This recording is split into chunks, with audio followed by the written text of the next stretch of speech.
j'ai été initiée à une secte grâce à ma copine de classe.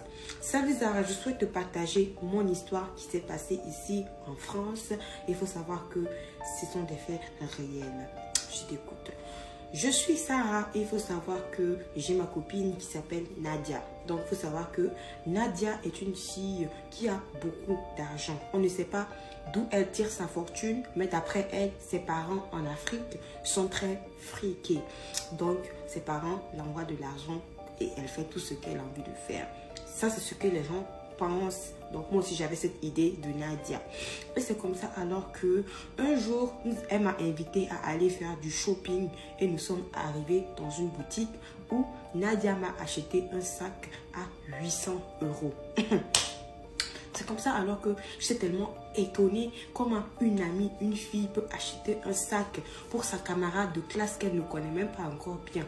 Et c'est comme ça alors que j'ai demandé à Nadia comment elle fait pour avoir autant d'argent et même de pouvoir acheter un sac pour moi. Et c'est comme ça qu'elle m'a demandé si je voulais savoir et j'ai dit oui. Elle m'a demandé est-ce que je voulais devenir comme elle et j'ai dit oui parce que ça m'intéressait beaucoup. Et c'est comme ça alors que Nadia m'a donné rendez-vous un samedi matin à la gare du Nord pour qu'on puisse partir chez la personne qui l'a rendu riche. Donc, il faut savoir qu'arrivé à la gare du Nord, nous avons pris le train ensemble et nous sommes allés à Sarcelles. Sarcelles, c'est une ville quelque part là-bas. Et quand nous sommes arrivés, il faut savoir que c'était un maître voyant. Il avait des coris, il avait des choses bizarres et il était dans un studio. Et quand nous sommes arrivés, Nadia a dit au monsieur, bonjour maître, je vous amène une personne qui veut devenir comme moi. Et c'est comme ça que nous sommes rentrés et le monsieur m'a demandé ce que je faisais dans ma vie et j'ai dit que j'étais la camarade de classe de Nadia et je souhaiterais aussi avoir de l'argent comme Nadia. Le monsieur m'a dit oui, c'est possible, mais il y a des conditions. Et j'ai demandé quelles sont les conditions parce que moi ça m'intéresse. Et c'est comme ça que le monsieur a dit que je devais lui donner mes règles, le sang de mes menstrues tous les mois. Seigneur. Et c'est comme ça que j'ai accepté de faire cela. Et donc, il faut savoir que tous les mois, quand je mes menstrues, j'emballe ça dans un sac et je pars au maître. Et donc, il faut savoir que j'ai commencé à fructifier de l'argent. Et j'avais de l'argent. Il me donnait de l'argent aussi. Tout le temps que je lui ramène ça, il me donne de l'argent. Et c'est comme ça alors que j'ai commencé à tomber malade. Et donc, il y a un mois où je n'ai pas ramené mon sang chez le marabout. Et c'est comme ça alors que il m'a appelé au téléphone et il m'a dit que si je ne ramenais pas mon sang, quelque chose de grave allait m'arriver. Et c'est comme ça que je lui ai fait comprendre que j'étais malade et je ne pouvais pas me déplacer. Et il m'a dit que je suis obligée de me déplacer même si je suis entre la vie et la mort. Seigneur, c'est quoi ça là?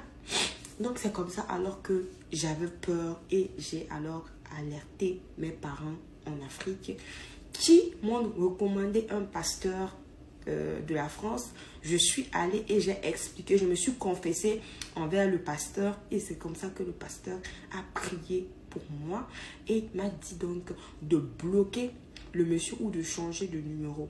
Et j'ai changé de numéro, on a fait les prières et tout allait bien pour moi. Et j'ai commencé à ne plus parler avec Nadia. J'ai même changé d'école.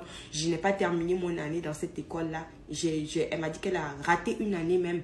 Elle a changé d'école.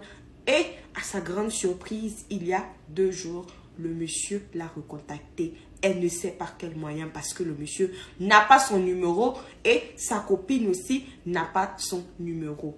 Elle souhaiterait savoir si vous avez des conseils à lui donner, qu'est-ce qu'elle doit faire parce qu'elle a vraiment peur.